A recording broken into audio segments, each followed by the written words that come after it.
स्वदेश न्यूज पर आपका स्वागत है। ये छत्तीसगढ़ की खास डिबेट और मैं हूं आपके साथ रुपेश साहू। छत्तीसगढ़ में नारी शक्ति वंदन अधिनियम को लेकर सियासत तेज हो गई है और एक और भाजपा इस कानून को महिला सशक्तिकरण की ऐतिहासिक पहल बता रही है, तो वहीं कांग्रेस इसे राजनीतिक मजबूरी और वोट बैंक की राजनीति करार दे रही। 15 अप्रैल को रायपुर के पंडित दीनदयाल ऑडिटोरियम में होने वाले राज्य स्तरीय सम्मेलन से पहले प्रदेश में सियासी बयानबाजी चरम पर है। अब महिलाओं की राजनीति में 33% आरक्षण की बात है और सियासी विवाद, इसी विषय पर हम चर्चा करेंगे, लेकिन पहले देखते हैं ये रिपोर्ट।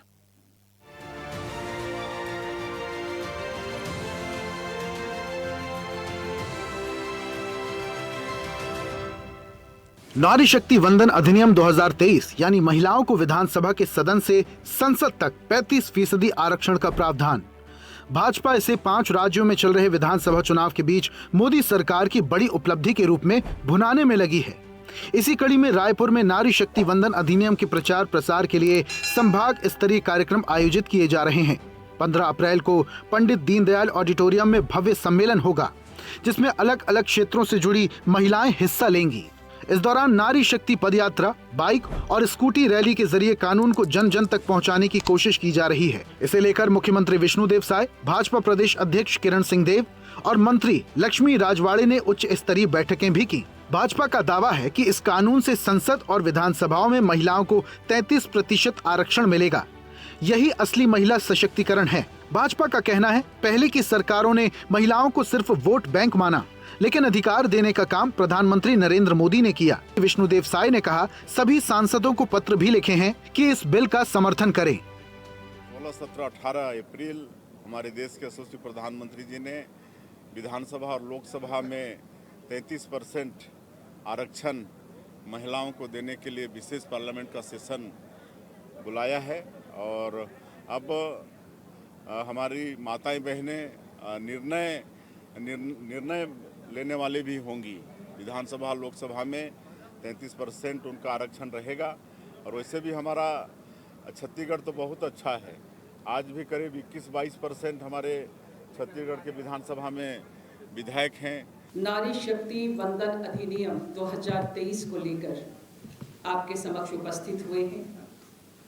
नारी शक्ति वंदन अधिनियम 2023 भारत के लोकतंत्र में एक क्रांतिकारी कदम है और इस क्रांतिकारी कदम को उठाने का साहस जिन्होंने किया वो हमारे देश के प्रधानमंत्री नरेंद्र मोदी जी हैं। बहुत से दल इसके पहले भी आए, तो कभी किसी ने एक सदन में पारित किया तो दूसरे सदन में उसको रखने की हिम्मत नहीं जुटा पाए। महिलाओं को केवल वोटर के तौर पर तमाम राजनीतिक दलों ने देखा, लेकिन उनको उनका अधिकार मिले, देश की आधी आबादी को उनका अधिकार मिले, अगर ये कार्य किसी ने किया है तो हमारे देश के प्रधानमंत्री नरेंद्र मोदी जी ने किया है। लेकिन कांग्रेस इस पूरे अभियान पर सवाल खड़े कर रही है। कांग्रेस का कहना है, महिला आरक्षण की नींव यूपीए सरकार ने रखी थी और भाजपा अब इसका राजनीतिक फायदा उठाने की कोशिश कर रही है। भारतीय जनता पार्टी आरएसएस की विचारधारा से पोषित राजनीतिक दल है और आरएसएस की विचारधारा स्पष्ट है कि वो महिलाओं के बारे में दोयम दर्जे का ख्याल रखती है। जिस आरएसएस में महिलाओं को वर्षों तक, सालों तक स्थान नहीं दिया गया था, सोचिए कि उस विचारधारा से पोषित भारतीय जनता पार्टी का महिलाओं के बारे में क्या ख्याल होगा। जहाँ तक नारी शक्ति वंदन अधिनियम का सवाल है, ये तो मजबूरी में लाया गया अधिनियम है, मजबूरी में लाया जा रहा है क्योंकि कांग्रेस की यूपीए सरकार ने महिलाओं को 33% आरक्षण देने की नींव रख दी थी। यह सोनिया गांधी जी की सोच थी, जिसे माननीय राहुल गांधी जी आगे बढ़ा रहे थे और उसी डर के कारण भारतीय जनता पार्टी इस अधिनियम को ला रही है ताकि महिलाओं के बारे में इस अधिनियम को लाके कुछ राजनीतिक फायदा उठाया जा सके। साफ है, नारी शक्ति वंदन अधिनियम अब सिर्फ महिला सशक्तिकरण का मुद्दा नहीं, बल्कि सियासी रण का बड़ा हथियार बन चुका है। देखना होगा आने वाले चुनाव में इसका क्या और कितना असर गहराता है। ब्यूरो रिपोर्ट, स्वदेश न्यूज, रायपुर।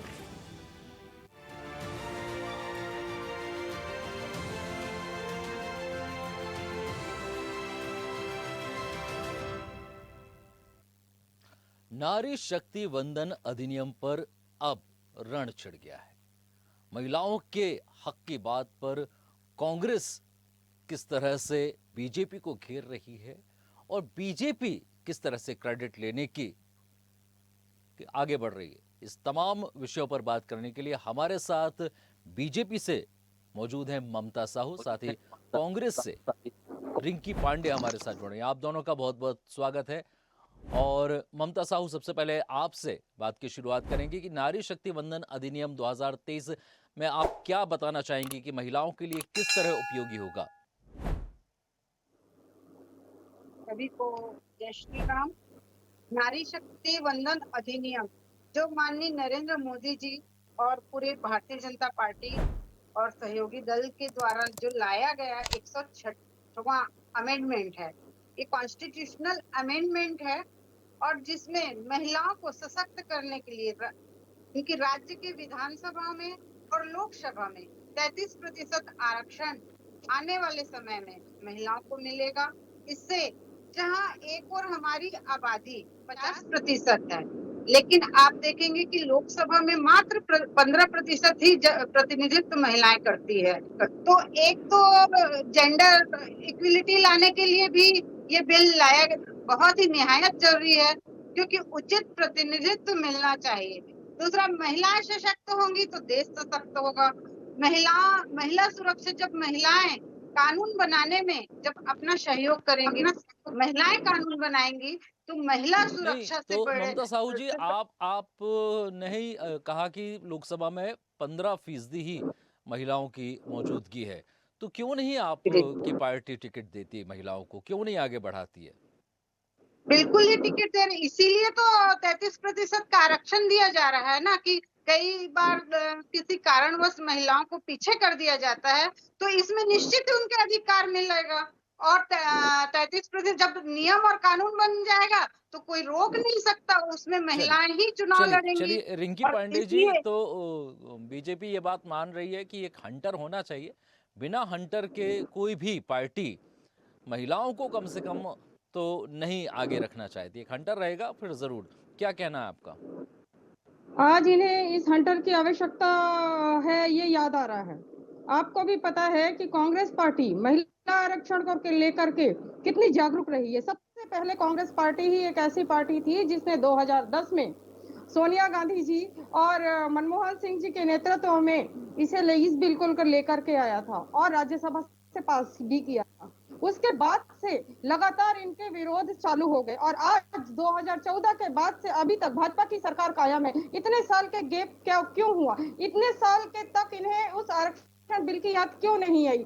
आज जब चुनाव सर पर है तब इन्हें याद आ रहा है कि हाँ, आरक्षण बिल लाना जरूरी है। देखिए, हम कोई आरक्षण बिल का विरोध नहीं कर रहे, लेकिन इसकी प्रक्रिया और इसके टाइमिंग का विरोध करते हैं हम, क्योंकि जहां तक कांग्रेस की बात है, ये महिलाओं की बात करती है। हमने आरक्षण बिल अभी लेकर के आया और उनके सहयोग की बात करती है। आपने रिंकी जी बोला कि चुनावी फायदा उठाने के लिए, तो किस तरह से चुनावी फायदा उठा सकते हैं? इसका फायदा तो आपको ही मिलेगा। देखिए, हमने महिला आरक्षण के पक्ष में कांग्रेस पार्टी शुरू से रही है। कांग्रेस पार्टी कभी महिला आरक्षण बिल का विरोध कर ही नहीं है, क्योंकि लाने वाली वही है। हम हमेशा उसके पक्ष में, लेकिन टाइमिंग और इनके नियत पर हमको भरोसा नहीं है, क्योंकि इन्होंने अभी का टाइमिंग चुना। कब? चुनाव का टाइम। चुनाव के समय यदि टाइमिंग होगी तो और अच्छा है ना। कम से कम उनको 33% तो देना ही पड़ेगा ना टिकट। ये तो एक अच्छी बात है, अच्छी पहल है। हम देखिए, हम खुद पंचायत और नगरीय निकाय चुनाव में हमने खुद महिलाओं को 33% आरक्षण दिया, कई राज्यों में बढ़ाकर 50% भी किया। महिलाओं को हमारे यहाँ सबसे ज्यादा आरक्षण और नेतृत्व की क्षमता कांग्रेस पार्टी ने दी है महिलाओं को, चाहे वो प्रदेश राष्ट्रीय अध्यक्ष की बात हो, प्रदेश की बात हो। हमारे यहाँ शुरू से ही महिलाओं को नेतृत्व मिला है, लेकिन इनकी टाइमिंग की बात इसलिए आपने मुझे कहा चुनाव। ममता साहू जी, आखिर आपको चुनाव के समय ही आरक्षण का मुद्दा क्यों याद आता है? क्यों नहीं आप जैसे ही सरकार सत्ता में आती है वैसे ही ये फैसले लेती है? चुनाव तो हर 5 साल में आते हैं और ये लोग का कहना है, रिंकी जी का कहना है कि 2010 में इन्होंने बिल लाया। ये बताइए 2010 में इनकी पूर्ण बहुमत की सरकार थी, ये लोग बिल पास क्यों नहीं कराए? बिल लाना और विरोध पास की कराना। बिल तो पास एक नहीं मिनट हुआ रिंकी जी, मैडम। मैंने बीच में नहीं आप कहा, लोग आप विरोध मेरी किया। बात को सुनिए। आप लोग आप अगर विरोध जब नहीं, विरोध रिंकी करें रिंकी जी तो आप रिंकी जी बात बिल को पूरा लाना होने दीजिए। और पास कराना, दोनों में काफी अंतर है। केवल बिल ला ली कि क्रेडिट के लिए कि वाह हमने महिला आरक्षण बिल लाया, अरे पास क्यों नहीं कराया? अरे 2010 में तो आपकी सरकार थी, 2014 तक आप लोग थे, तो पास क्यों नहीं आप कराया? लोग बिल चलिए लाकर चलिए रिंकी जी जवाब दीजिए शुरू से कि कांग्रेस का जबकि आपके कार्य पास रहा पूर्ण है बहुमत की सरकार थी तो आपने बिल पास क्यों नहीं कराया? देखिए उसका भी बहुत बड़ा कारण है भाजपा सरकार लगातार इसका विरोध कर रही थी। आज वो कभी विरोध इनका आप स्वीकार कर लीजिए कि भाजपा सरकार ने कहा विरोध किया। की वजह से बिल का याद आया। खैर बिल का याद आया, देर देर से आया दुरुस्त आया, बट ये 9 साल का गैप क्यों हुआ? इतना बड़ा गैप क्यों हुआ? अभी तक आपने क्यों नहीं लाया? इससे नहीं, पहले क्यों नहीं आपके लेकर पास के आए आप? उनका तो सीधा सवाल है कि आपकी आपके सरकार पास थी, पूर्ण बहुमत आपको था। लाना था, पूर्ण बहुमत हमारी था तो सरकार ने केवल तो लाई। आप क्या दिखावे के लिए ये बिल लेकर आई थी? क्या देखिए कांग्रेस आप केवल दिखावे दिखावा करना चाह रही थी महिलाओं के सशक्तिकरण का? क्यों नहीं बिल पास कराए? बड़ा सवाल है ये। देखिए सर, महिलाओं के सशक्तिकरण की इच्छा बात अगर शक्ति आप है करते ही हैं, नहीं। अच्छे से जानते हैं ममता कि जी, कांग्रेस पार्टी सशक्तिकरण में कितने आगे रही है।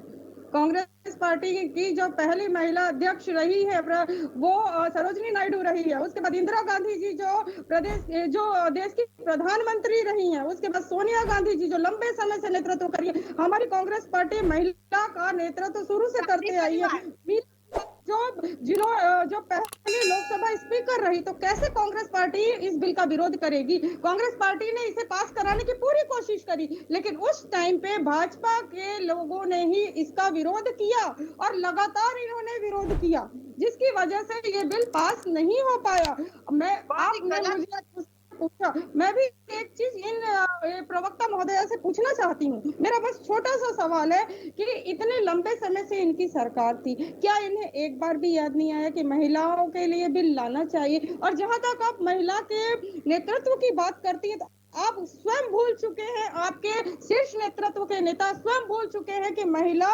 आरक्षण बिल कितना अनिवार्य था, क्योंकि वो खुद महिला विरोधी हैं। आज इतना ये अनिवार्य था तो आप लोग क्यों नहीं लाए? ये तो दुनिया जानती है कि कांग्रेस पार्टी कितने समय, लंबे समय तक भारत में उन्होंने शासन चलाया, फिर इन्होंने क्यों नहीं लाया? और चलिए जब अभी ला रहे हैं तो इनके ममता जी पेट में सवाल दर्द हो रहा है। सवाल तो आप पर भी उठ रहे हैं और कांग्रेस ही नहीं, कई बार ये मुद्दा बन चुका है कि आरएसएस में ने भी महिलाओं को काफी अभी जाकर सहभागिता दी है। उनके कार्यक्रमों में पहले महिलाओं को देखिए एंट्री नहीं हुआ आरएसएस करती कोई थी। राजनीतिक दल नहीं है। आरएसएस एक राजनीतिक दल नहीं है, वो स्वयं सेवी संगठन है और उसमें हमारी राष्ट्रीय सेविका समिति भी काम करती है। लेकिन देखिए कांग्रेस से देखिए देखिए ममता जी, राष्ट्रीय स्वयंसेवक संघ बीजेपी को कितने नेता देता है, ये बात तो आप मानती हैं कि वहां से ही प्रशिक्षित होकर नेता आते आप हैं, लोग के ही और होंगे, यदि बीजेपी हमारे मांगती है तो आरएसएस नेता देती है। तो क्यों नहीं बीजेपी के महिला नेताओं को भी वो दे सकती है? यदि आरएसएस में ऐसी महिलाओं को आगे बढ़ाया होता तो निश्चित तौर पर मिल जाता। लेकिन एक और सवाल है कि आपकी काफी लंबे समय से सरकार है, केंद्र में भी है, छत्तीसगढ़ में भी पहले रमन सिंह सरकार थी, अब साय सरकार है, तो आपने भी एक लंबा वक्त गुजारा है सत्ता में रहने के बाद, लेकिन महिलाओं को अब जाकर आप अधिकार दे पा रहे हैं, तो इसकी क्या वजह है लेट होने की इतना? देखिए इसमें क्या है, खाली बिल ले आना बहुत बड़ी बात नहीं होती। बिल को पास कराना और नियम से, प्रोसीजर, संविधान क्या बोलता है, कोई भावना से नहीं चलता संविधान। संविधान प्रोसीजर फॉलो करती है। यदि आपके पास दोनों सदनों में लंबे समय से बहुमत है। मेरी बात सुनिए, नहीं ममता जी ये आप बचाव नहीं देख सकती, क्योंकि 2014 के बाद लंबे समय से आपके पास बहुमत है। आपने बड़े बड़े बिल पास कराए हैं, 370 धारा 370 खत्म की है। देखिए आप मेरी बात सुनिए जी, मेरी बात सुनिए। क्या होता है कि आप बिल जब ला रहे हैं तो पहले आप परिसीमन करेंगे, जनगणना करेंगे, डेटा कलेक्शन करेंगे, उसके बाद वैधानिक तरीके से कानून लाएंगे जिससे आपका अधिकार कोई नहीं छीन सकता। यदि आप आनंद फानंद में बिल ले आए तो लोग सुप्रीम कोर्ट जाएंगे, और ऐसे कई केस हुए हैं जिसमें इन लोग गए हैं और फिर वो अटक जाता, वो बिल फिर पास नहीं हो पाता, फिर महिला आरक्षण बिल आ ही नहीं पाता यदि चलिए बिना चलिए तैयारी रिंकी के, जी, ममता बिना जी ने तैयारी के। कई सारे इसके कारण बताए हैं। आपको लगता है इस मामले में, बताइए कि आपको क्या लगता है कि ये बहाने बनाए जा रहे हैं या वाकई में इस प्रोसेस में टाइम लगता है, तो बीजेपी पूरे प्रोसेस से काम कर रही है? बीजेपी जुमलों की पार्टी है, इनकी बात पर अब जनता भरोसा नहीं करती। आप ये शब्दों जो का भी उपयोग वादे ना करती करें। है, जी, देखिए ये दिख रहा जो है भी वादे करते हैं वो पे उन्होंने भरोसा। आज तक कभी पूरे नहीं किए हैं। तो अब जो है जनता का विश्वास इन पर से उठ चुका है। जहां तक ये महिला की बात कर रहे हैं, तो याद बीजेपी मुझे बहुमत से आ रही है। कि जो चीजें ये आज बोल रहे हो पहले भी बोल सकते थे। और हमारे देश का एक बहुत बड़ा हिस्सा, एक राज्य जिसमें महिला के साथ इतना बड़ा अत्याचार हुआ, मणिपुर महिला के साथ ही हुआ, हमारे देश का ही हिस्सा है। लेकिन आज तक वहां की महिलाओं के बारे में कोई भी सहानुभूति नहीं दी देखिए गई, हम कोई हम वहां लोग उसकी विषय से सुध ना नहीं भटके लेते। रिंकी जी, हम नहीं, उसके छत्तीसगढ़ की महिलाओं बात के करें लिए है ना, और नारी अगर मैं शक्ति बंधन अधिनियम छत्तीसगढ़ की बात करें। बहुत अच्छी बात आपने कही कि केवल छत्तीसगढ़ की भी बात करें तो, और नारी शक्ति अधिनियम की भी बात करें, और नारी शक्ति वंदन के लिए जो ये इवेंट जो कर रहे हैं, तो आज इनको इसकी जरूरत क्यों पड़ रही है? आज इसलिए जरूरत पड़ रही है क्योंकि जनता को भरोसा नहीं है। ये इस बात को अच्छी तरह जानते हैं, इसीलिए कोई भी बिल लाना है या कुछ भी लाना है उसके लिए नहीं जनता तो को रिंकी जी, कभी ना कभी तो शुरुआत कुछ भी करनी लाना पड़ेगी है, ना, कभी ना कभी कभी कोई ना कोई तो छत्तीसगढ़ में शुरुआत कुछ करेगा। भी हो गया आपके लिए। छत्तीसगढ़ की मैं बात करूं तो छत्तीसगढ़ में महिलाओं के साथ हर जिनके आधिकारिक आंकड़े जो हैं उनके अनुसार मैं बात कह रही हूं कि हर 3 घंटे में महिला के साथ दुष्कर्म हो रहा है। ये छत्तीसगढ़ की बात है। और ये क्या कांग्रेस 2024 शासन काल में ये नहीं हुआ? पहले दुष्कर्म नहीं होते थे, देखिए जी, इसके पहले क्या 2024 दुष्कर्म नहीं होते ये थे तो महिलाओं ये के साथ? तब मैडम कोई मैडम पार्टी नहीं बनाती कि महिला के साथ दुष्कर्म हो। भागने वाली बात, ये तो अपने सवाल से भागने वाली बात हुई ना। अभी आपकी सरकार है, हम विपक्ष में हैं। महिला आपको सुरक्षा के लिए आपकी पार्टी ने क्या किया, ये जग जाहिर है। नहीं महिला सुरक्षा के रिंकी लिए जी, हम कौन लोग सा विषय है? पर रहें, विषय पर रहिए। सारे अधिनियम सुरक्षा के भारतीय जनता पार्टी ने लाए, चाहे टोनी प्रताड़ना अधिनियम हो, चाहे कोई भी आप उठा के देख लीजिए। ये छत्तीसगढ़ में टोनी प्रताड़ना अधिनियम डॉक्टर रमन सिंह जी ने लाया। गाना और उस ये पर सारे काम आप सुरक्षा की महिला सुरक्षा आपने क्या किया? आपने क्या किया? 2024 में चलिए आपने क्या किया? रिंकी जी आपको लगता है कि और आपके लिए भी 33%, हम आ रहे थे।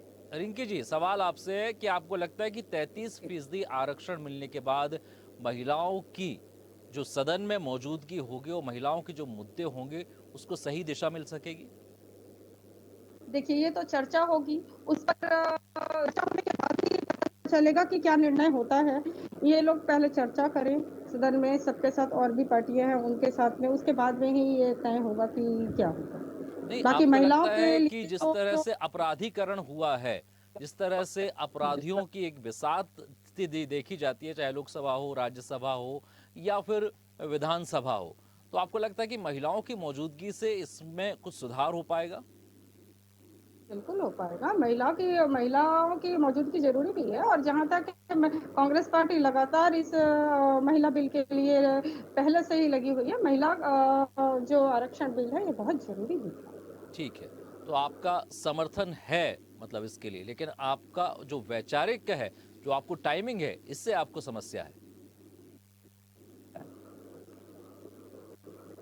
चलिए ममता जी, कांग्रेस को तो हर बात में समझते हैं जी ममता जी, एक अच्छा कदम है। तो आपको लगता है कि आने वाले समय में छत्तीसगढ़ में, क्योंकि आदिवासी बेल्ट माना जाता है, यहाँ से आपको लगता है कि उतनी संख्या में महिलाएं सदन में पहुंच पाएंगी? क्या आपको लगता है कि बस्तर और आबूझमाड़ जैसे इलाकों से महिलाएं प्रतिनिधित्व कर पाएंगी? बिल्कुल निश्चित ही महिलाएं प्रतिनिधित्व कर पाएगी। और अभी भी हमारी महिलाएं वहां से बस्तर से इधर सरगुजा से बहुत संख्या में आगे आ रही हैं। और चूंकि आरक्षण रहेगा तो उसमें एससी और एसटी को तो आरक्षण है ही, हिसाब से भी, महिला आरक्षण के हिसाब से भी बहुत सी SC ST महिलाएं इसमें निश्चित ही आएंगी। और आपने देखा है कि महिलाएं जब भी विधानसभा हो, लोकसभा हो, जब वो बात उठाती हैं तो महिला सुरक्षा की बात उठाएंगी, स्वास्थ्य की उठाएंगी, शिक्षा की उठाएंगी। तो ऐसे संवेदनशील विषय पे जब महिलाएं बात करेंगी तो इससे निश्चित लेकिन ही अभी तक तो आपने देश ऐसा कुछ आगे किया नहीं, तो बढ़ेगा। आपके पास ये बैंक आएगा कहाँ से? 33% एक बिल्कुल, बड़ा आप कैसे कह सकते हैं कि हमने कुछ नहीं किया। हमारी भारतीय जनता पार्टी ने महिलाओं के लिए बहुत अच्छे कदम उठाए। महतारी वंदन है, उज्ज्वला गैस है, और ऐसे नहीं, महिलाओं को, और हमारी राजनीति में जो कहाँ आपने बीजेपी उतना की प्रतिनिधित्व दिया है? महिलाओं को बिल्कुल नहीं, अभी राज्यसभा में भी हमने महिलाओं को भेजा। का वादा आपने किया, जो अभी चुनावी राज्यों में भी किया जा रहा है, लेकिन 500 रुपए में किसको आप सिलेंडर दे पा रहे हैं, ये बताइए। आप चलिए, नहीं नहीं रिंकी जी आप विषय से भटक जाती हैं। आप बताइए कि कांग्रेस के पास क्या किस तरह का बैंक है? आपको लगता है कि कांग्रेस पार्टी में 33% महिलाओं को टिकट दे पाएंगे आप? आपके पास है इतना हमारे यहाँ तो बैंक? हमारे यहाँ देखिए, हमारे यहाँ ऑलरेडी अभी पंचायत और नगरीय निकाय चुनाव में 33% आरक्षण महिलाओं को दिया गया था।